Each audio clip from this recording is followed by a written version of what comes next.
What's up, Star friends? Welcome to Starfield Pulse episode 19 for September 21st, 2023. I think Earth, Wind, and Fire made a song about that day. In fact, I know they did. Regardless, I'm your host, Rob, and thanks for joining me on tonight. We had a lot of interesting news come out and some pretty big announcements. One of the biggest being that Starfield has reached 10 million players. So congratulations to Bethesda and Microsoft for their accomplishment of hitting 10 million players for Starfield. That's massive. And that is the biggest launch that Starfield has. That is the biggest launch that Bethesda Game Studios has had so far. So cheers to them as well. And thanks to all of you that have showed up to say hello this evening. I appreciate it. That said, let's hop into, and you're not seeing the screen that I'm supposed to be sharing. Sorry about that. Bethesda shared this on their social media thanks to an astronomical 10 million Starfield players. So, like I mentioned, that is the biggest launch that Bethesda Game Studios has had so far. 10 million players in under a month. That is, nothing to scoff at. Curious, if we will ever see any kind of transparency and see what like the sales numbers versus how many players are actually playing that on Game Pass. But hey, strategically, that's what Microsoft wants. They want people on Game Pass. So I guess it really doesn't matter too much how they're getting there. They just want to see people are in fact getting there. Speaking of other Starfield news, we had some interesting news about music as well. They tweeted out they had Starfield Lo-Fi Girl remixes come out, and I think we could play this and not really have to worry too much about getting a content strike on the channel. But regardless, I'm not going to. But you can see that they put this. This is actually up on their official YouTube channel. So if you are a content creator or a streamer out there and you want to have something to listen to while you're playing your games, you can go here. In fact, I don't know that I'd put those in your YouTube videos, but you should be safe to stream these while you're playing the game. Again, it does have the Lo-Fi Girl animation style, so it does look pretty nice. There's a couple different backgrounds as you skip around through the tracks.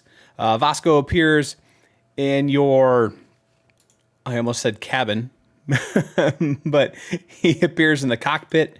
So you can go around and just see some different sites and listen to some Lo-Fi Girls music and enjoy that Bethesda sound. Speaking, though, again, of music videos, the name of the band is temporarily Imagine Dragons. There we go. Those boys from Vegas, Imagine Dragons, and their Starfield song, which I've shared my opinion on, that I'm not too keen on it. Nothing against them. They do have some songs that I enjoy. This one, just unfortunately for me, was a miss. But they did put a official music video out for that as well, not just a lyrics video like they released previously around the release of the game. They had a full-on video come out for that. Speaking of videos, Bethesda also put out a making of that live-action trailer video as well. So if you're curious what all went into the making of that live-action trailer, you can go ahead and watch that. Again, you can find that on Bethesda Softworks' official YouTube video. It's called The Making of the Starfield Live Action Trailer. And that is kind of the culmination of the series Adam Savage's Starfield spaceship model that they were working on. The last one being completed. So they didn't have a whole lot further they can go with that. But that's really not the biggest news of the week. The biggest news of the week really has to deal with the discovery of some leaked Xbox documents that came out during that FTC trial. And now some of you might now be like, why are we talking about strictly Xbox stuff? Well, because this also deals with some documents that came from ZeniMax Studios, the parent company of Bethesda Game Studios, and it has some projections that we're going to get into a little bit later in the show, so it'll tie it all together. But first, let's actually go ahead and talk a little bit of some different mods and some news around those mods that happened in the last week as well. This one actually probably goes back a little bit further, but there's been some new articles that have popped up around it. So I wanted to go ahead and touch base on that one. Nexus Mods boots Starfield mod that removed pronoun options. And they said, frankly, we're not sad to see them go. This one actually, I think this happened a while ago, but this alert, it hit my inbox on the 18th. I saw some rumblings about it on social media. You know, I totally stand by Nexus Mods removal of mods from that they feel are inappropriate from their platform, and quite frankly, that was inappropriate. They're saying that the popular mod platform has held a steady on its decision despite reactions from a loud minority of Starfield fans who have chimed in on the game's Steam page and community forum. Frankly, we're not sad to see them go, Nexus Mod told 404 Media, noting that the vitriol came from a small part of the broader mod community. It's not a political statement or an alignment to one side or the other in the culture war, Nexus Mod said. We stand for diversity and inclusion in our community, and the removal of diversity while appealing to many does not promote a positive modding community. I don't even think it's appealing to many. I think it's just appealing to some, overly pampered babies. And if you fit that description, I'm sorry. If you're upset that other people get to choose what their pronouns are, I mean, of all the things in the world that could make you upset, if that's one of them, I think you have some self-discovery to go through. And I hope you find a better outlet for your angst, because that probably should not be one of them. This mod was the endpoint of some toxic discourse surrounding Bethesda's new space opera RPG in the weeks following the game's release. A YouTuber made a viral rant about the pronoun options in the game's character creation screen. Players can choose between she, her, him, and they, them, claiming this broke immersion. In the days following the rant, the Steam discussion forums had a few trending discussions about Starfield being woke or political. I don't really see it being either of those. I think it's just keeping with the times. While the initial wave of conversation has died down, this mod and its removal seems to have inspired another wave of conversation. Another round of reviewers clearly upset by this minor character creation option have left negative scores on Starfield's Steam page, citing awful character creator and politics, if you know, you know, as recently as Monday. You know what I like about all the people that get really upset about this stuff and then start, complaining about it?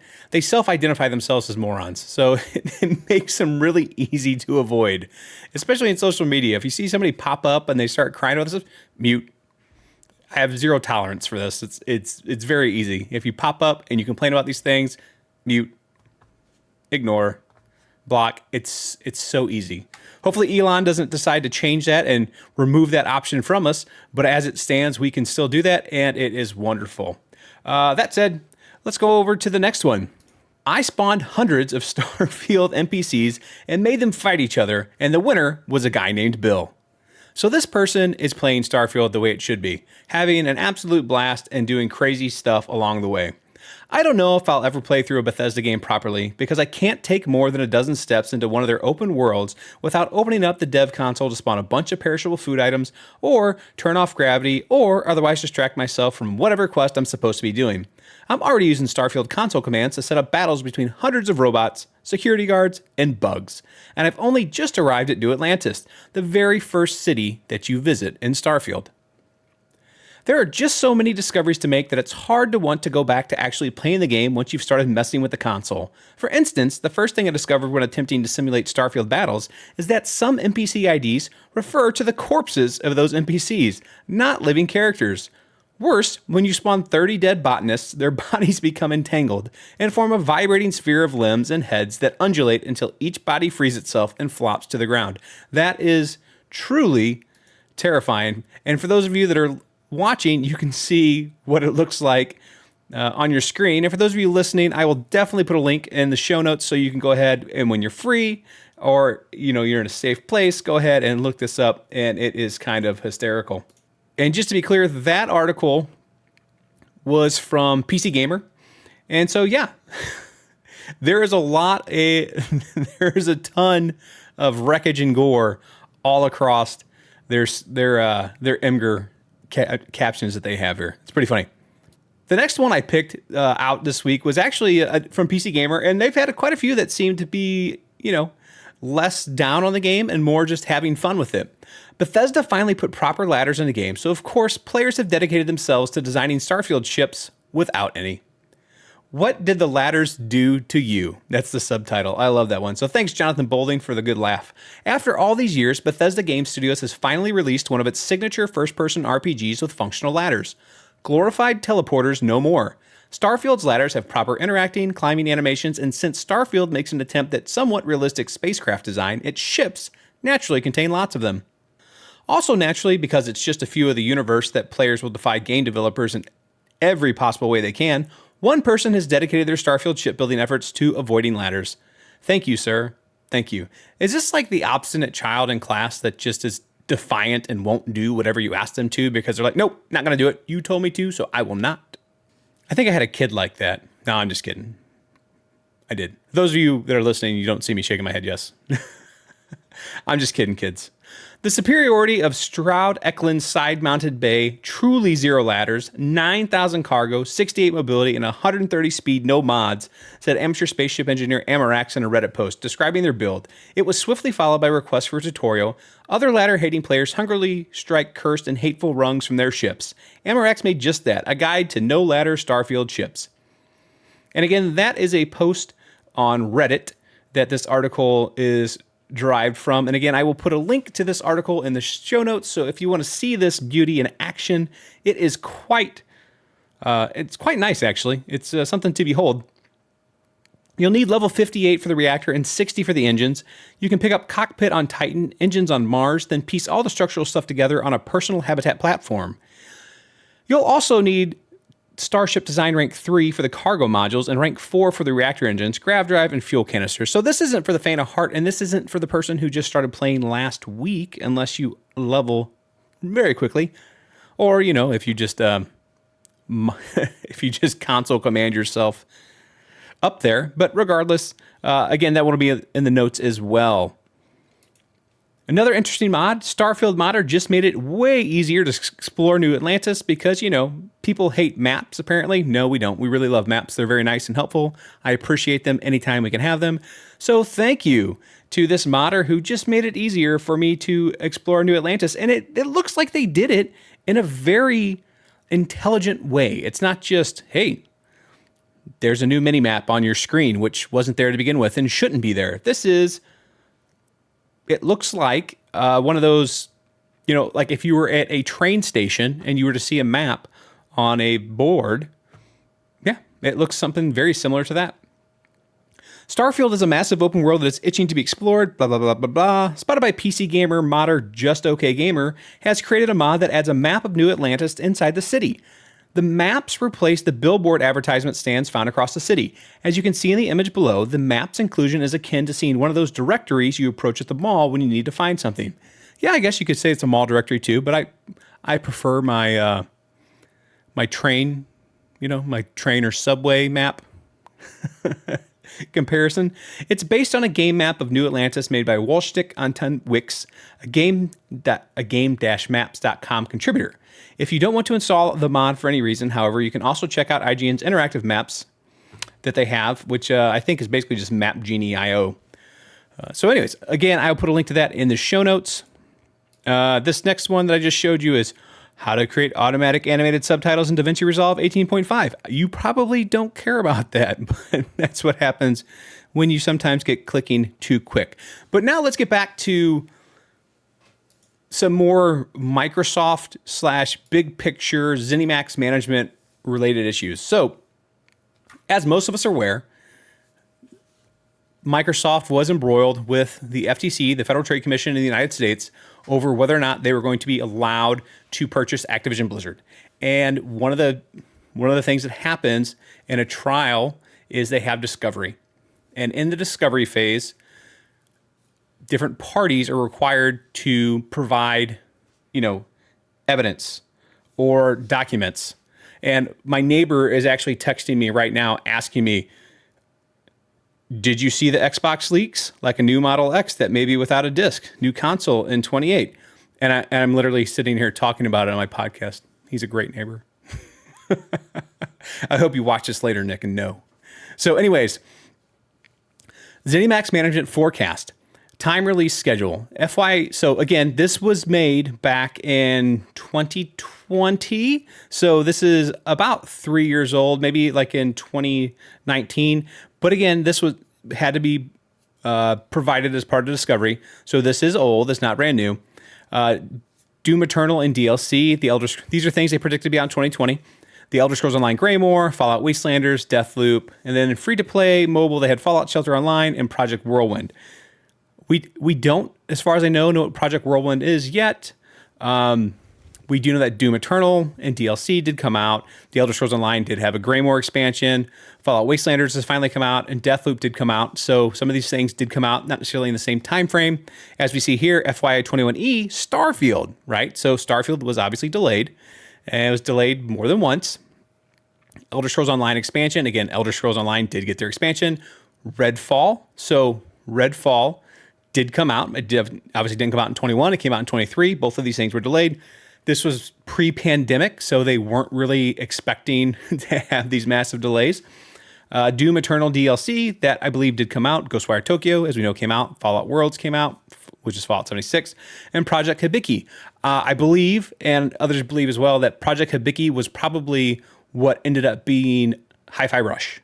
So if you're like, well, what is this? Hi-Fi Rush that shadow dropped earlier this year. So as we're seeing, there's about a 2-year delay on some of these big projects that came out of Bethesda. Then we have Project Ubu and Project Wanderer.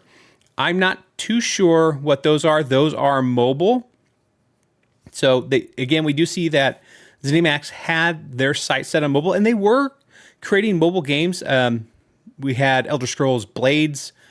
We've had Fallout Shelter. So it wasn't unheard of that they would be creating these mobile games already, even before they had Microsoft's interference.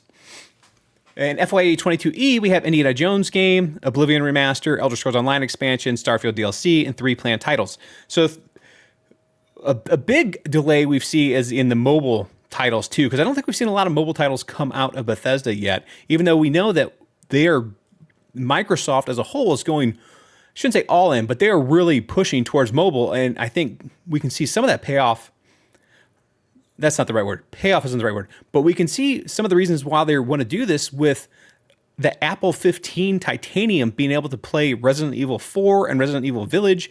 Those are pretty great looking games. And if we can start to see that kind of quality and fidelity, and those are really robust games. It's not like they're just a Candy Crush, or Clash of Titans.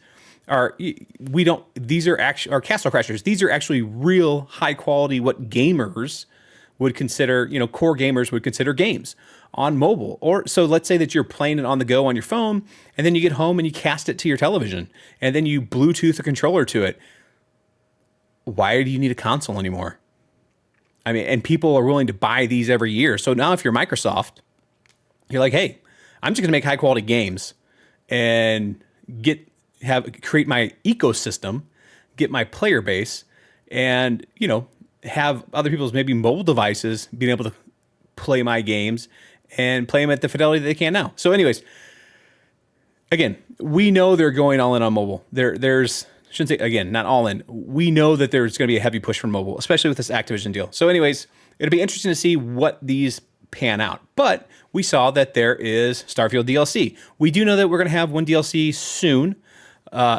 We don't know exactly when, but it was part of the upgrade. So, and it has a name. So it's probably close to done if it's not done already. And they're just holding on to it to give some time for everybody to have time with the base game before they get an official DLC.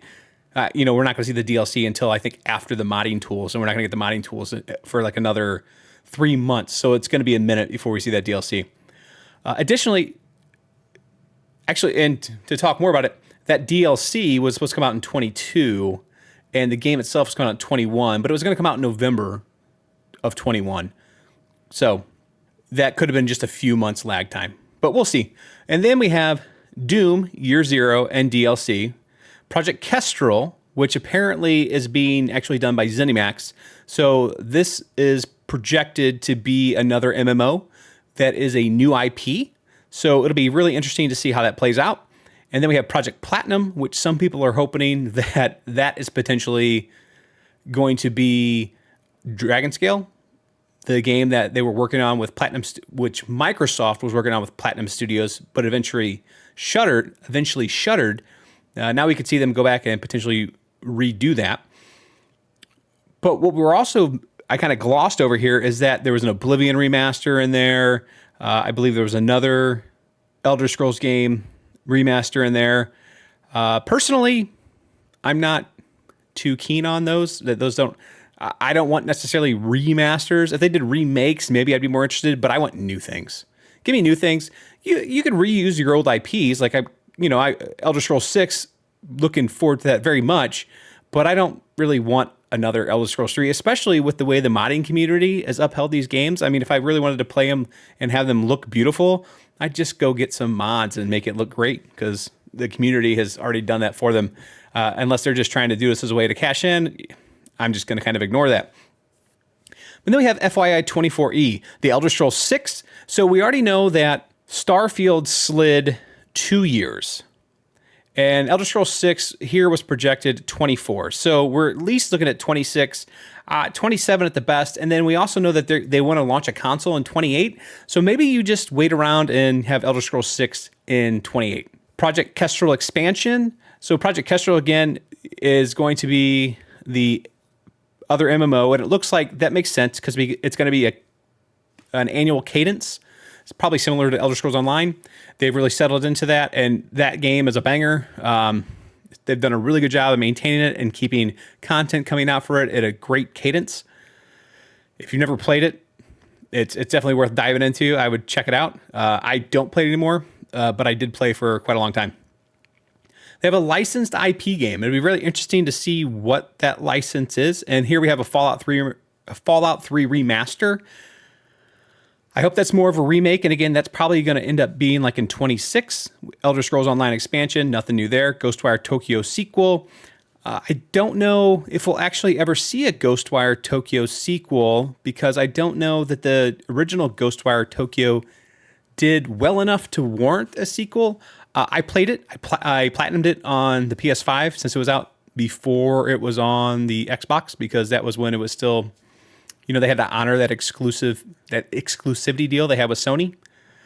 I enjoyed it. It was a good time. It did become a little monotonous at times, but it was an easy game to platinum too. So I was like, hey, I'll just hang around and and finish it off. We see a Dishonored 3. Gotta be honest with you, I'm not a fan of Prey. I thought it was a mid game. I did not really care for either of the other Dishonoreds. I played and completed Redfall, and I actually liked Redfall better than those other games.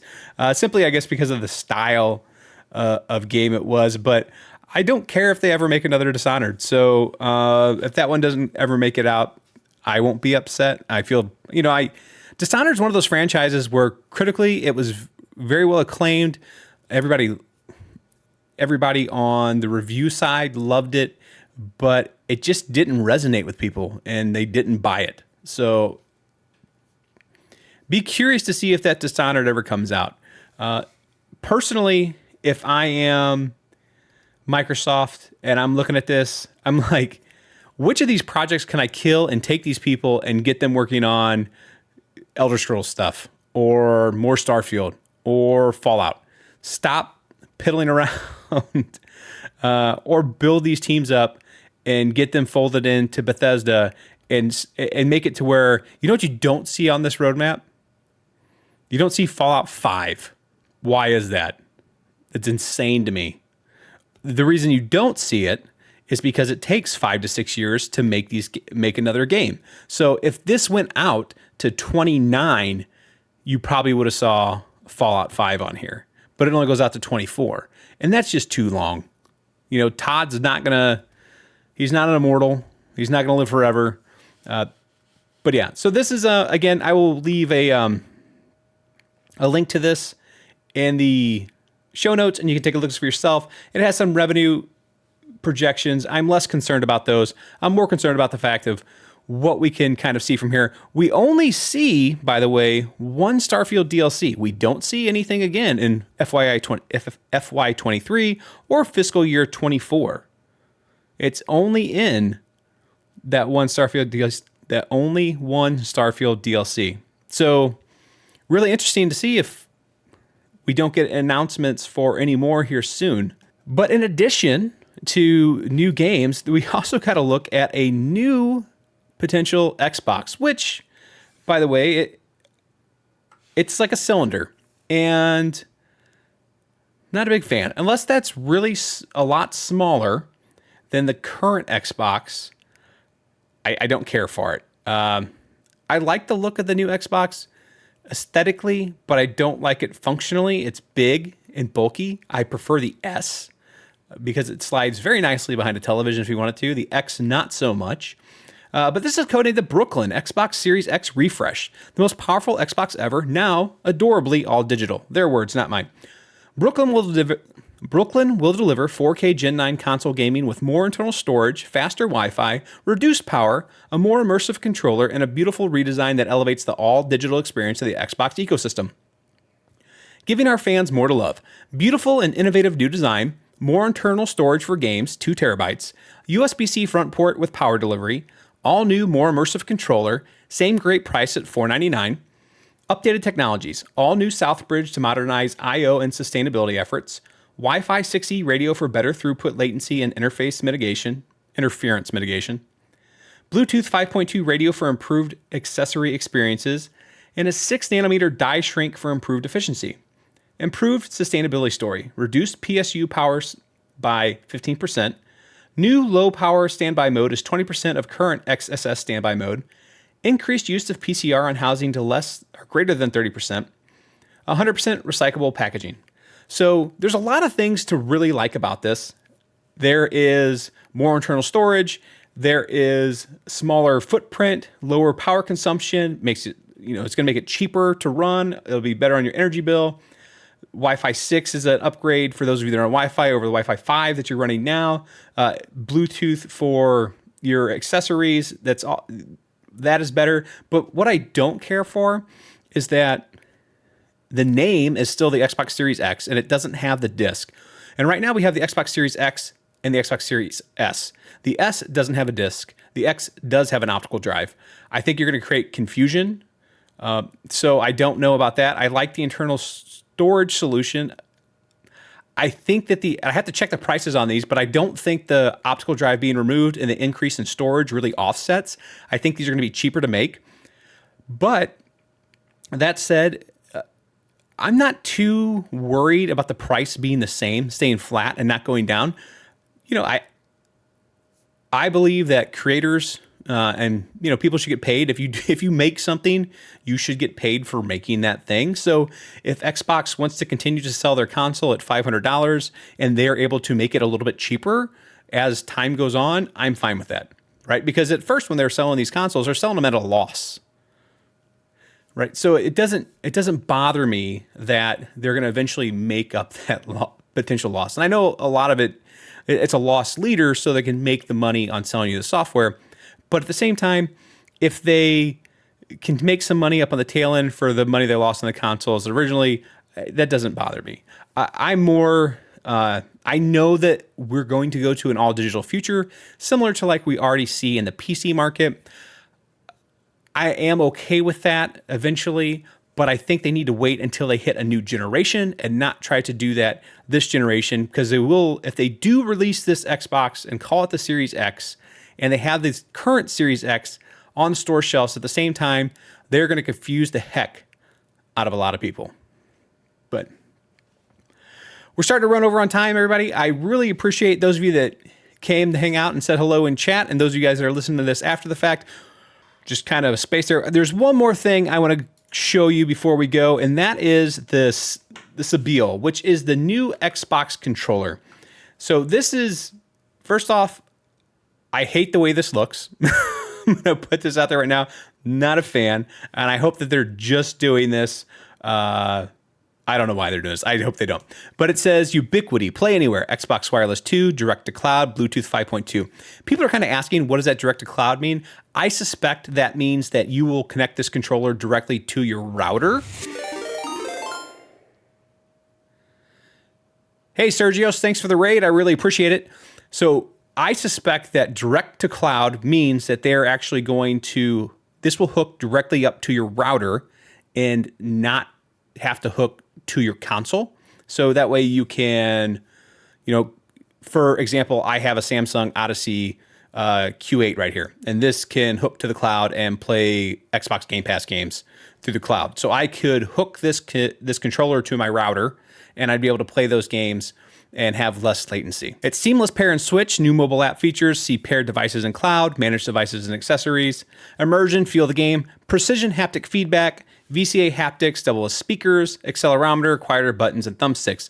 So they're starting to catch up with the DualSense here. So I prefer the ergonomics of the Xbox controller as opposed to the DualSense. So I'm really glad to see that they stick with the ergonomics here. But at the same time, there are technological advances in other controllers in the market, and they're playing catch up. So that's great to see.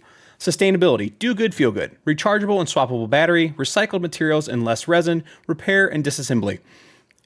One of the jokes I get, one of the consistent comments I get on my controller unboxing videos is the AA batteries. When are they going to do away with the AA batteries? Well, I think we have our answer.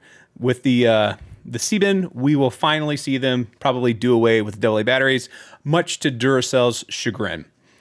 Durable and reliable, new modular thumbsticks, improved longevity, continued build improvements. So I think we're going to see that they're going to have a new OEM provider for their thumbsticks to help prevent drift. There might also be the opportunity that we have to replace the internal components on these thumbsticks easier than the current controllers.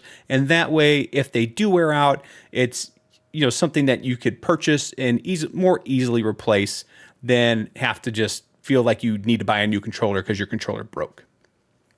Approachability, engage and delight, lift to wake. So this is going to help with battery life. Basically, you'll set the controller down and it'll be dormant until you pick it up. And because it has that accelerometer in there, it'll realize, oh, somebody just picked me up, they moved me. And so now the controller will respond to you, and this will help improve with battery life. Familiar Xbox feel, same ergonomics as Merlin. Merlin, I'm assuming, and I'm pretty sure I'm right, the current Xbox controller that we have with the Xbox Series. Same layout and activation forces, SE, LE, XDL options as expected. It does look like the share button has changed a little bit. It looks a little thinner in this one. The D-pad also it looks flatter to the rest of the case. So there are some changes there. We also had, some other things that were leaked.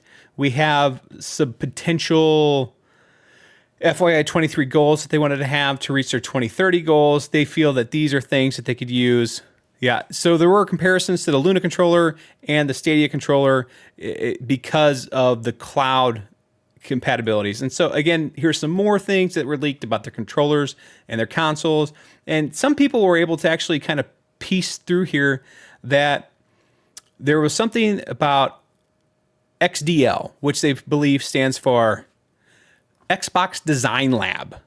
And we could potentially, similar to how we see custom controllers now, see custom consoles in the future. So instead of just putting wraps on them like we're going to do here in the future, we could actually get these new Xboxes and have them in custom colors because we could get them straight from the factory that way and potentially have your username engraved in them. So, but anyways, that's all the time I have for this week. Thanks for joining in. Thanks for the first time chatters. Thanks for the raid. I really appreciate that. I'm Rob. This is Starfield Pulse. Last night when I was recording this live, I forgot to mention I'm doing a new giveaway on my Twitter, or X. So if you make your way to twitter.com/RobUnwraps, there's a tweet that if you like and retweet or repost, you'll be entered to win. It's that simple. And I'll draw the winner at the end of the month, and I'll DM you with the code. And now I'm off to work. Remember, if you're watching this on YouTube and you enjoyed it, make sure to hit that like and subscribe button and leave a nice little comment. I really appreciate it. And if you're listening to this on your favorite podcast app, make sure, if you haven't already, to leave a rating. And you can always reach me at starfieldpulse@gmail.com. Thanks, and I'll see you next week. But only on Monday, because Thursday I have to travel for work, so there will not be an episode next Thursday. But I'll talk to you Monday. Have a good weekend.